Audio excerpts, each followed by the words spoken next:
বুধবার ধর্মতলায় ভিক্টোরিয়া হাউসের সামনে থেকে বিজেপির প্রতিবাদ সভা থেকে 24 লোকসভা ভোটের দামামা বাজিয়ে দিলেন অমিত শাহ। বিজেপি কর্মী সমর্থকদের কাছে তার প্রশ্ন, আগের বার 18টা আসন দিয়েছিলেন, এবার 35টা দেবেন তো? 24 में मोदी जी को प्रधानमंत्री बनाना है या नहीं बनाना है? जोर से बोलिए, बनाना है या नहीं बनाना है? 26 में बंगाल में भाजपा सरकार बनानी है या नहीं बनानी है?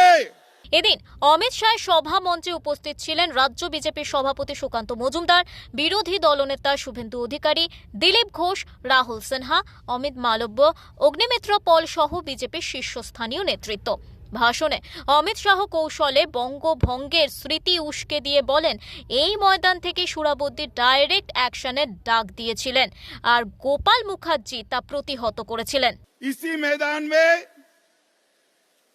सोहरावर्दी ने डायरेक्ट एक्शन का कॉल दिया था और यहीं पर महान गोपाल मुखर्जी ने इसका सामना करने का कॉल दिया था।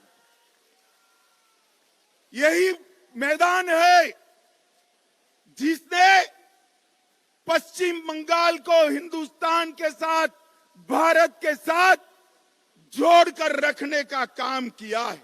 এরপরেই শুভেন্দু অধিকারীকে বিধানসভা থেকে বরখাস্ত করার প্রসঙ্গ তুলে অমিত শাহ বলেন, দিদি, আপনি শুভেন্দু বাবুকে বরখাস্ত করতে পারেন, কিন্তু বাংলার মানুষের মন থেকে বিজেপিকে সরাতে পারবেন না। हमारे नेता शुभेंदु अधिकारी को अभी अभी दीदी ने दूसरी बार विधानसभा से बर्खास्त कर दिया है। मैं कहने आया हूं, दीदी, कान खोलकर सुन लो।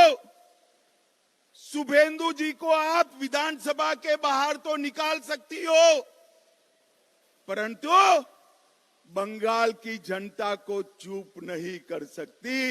बंगाल की जनता कहती है, दीदी, आपका समय अब समाप्त हो चुका है।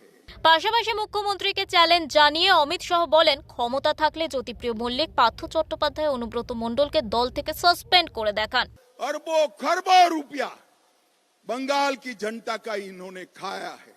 और मैं ममता बनर्जी को आज कहकर जाता हूं, अगर आप में हिम्मत है तो ज्योतिप्रिय मलिक, अनुव्रत मंडल और पार्थ चटर्जी को तृणमूल कांग्रेस से सस्पेंड कर दिखाइए, तो बंगाल की जनता मानेगी। वो नहीं कर सकती। हर रोज दुर्गा का स्तवन कर रही है कि तीन कहीं भतीजे का नाम न बता दे, भतीजे का नाम न बता दे। এরপরে মমতা বন্দ্যোপাধ্যায়কে চ্যালেঞ্জ জানিয়ে অমিত শাহ বলেন, সিএএ কেউ রুখতে পারবে না। और इसीलिए ममता बनर्जी सीएए का विरोध कर रही है, सीएए कर नहीं दे।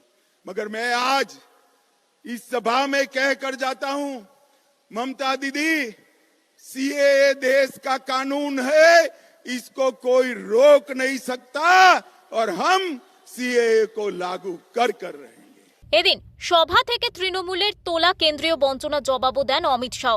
মনরেগায় 3 গুণ বেশি টাকা দেওয়া হয়েছে, হাইওয়ের জন্য 70,000 কোটি টাকা দেওয়া হয়েছে। जब आप मंत्री बनकर बैठी थी, मुख्यमंत्री बनकर सरकार का समर्थन कर रही थी, पैसा कम मिलता था।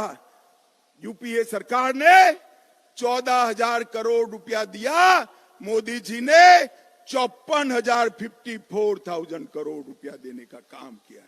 और नरेगा, ग्राम सड़क योजना, आवास योजना, आजीविका मिशन और नेशनल आजीविका मिशन में 1,80,000 करोड़ रुपया देने का काम भारतीय जनता पार्टी ने किया है।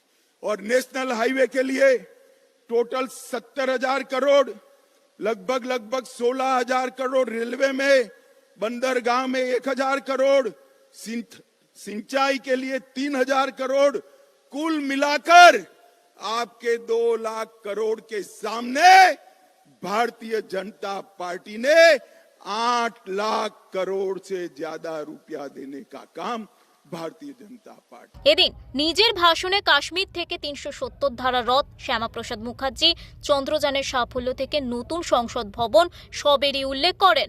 মোদীর মন্ত্রিসভা সেকেন্ড ম্যান মোটা ভাই রাম মন্দিরের প্রসঙ্গ উল্লেখ করে হিন্দু ভাবাবেগকে উস্কে দিতে চান। অমিত শাহের এই সভার প্রভাব ২৪ লোকসভা ভোটে বিজেপি তুলতে পারবে কিনা সেটাই এখন কোটি টাকার প্রশ্ন। সঞ্জয় রায়চৌধুরীর সঙ্গে ত্রয়ন চক্রবর্তীর রিপোর্ট, ওঙ্কার বাংলা।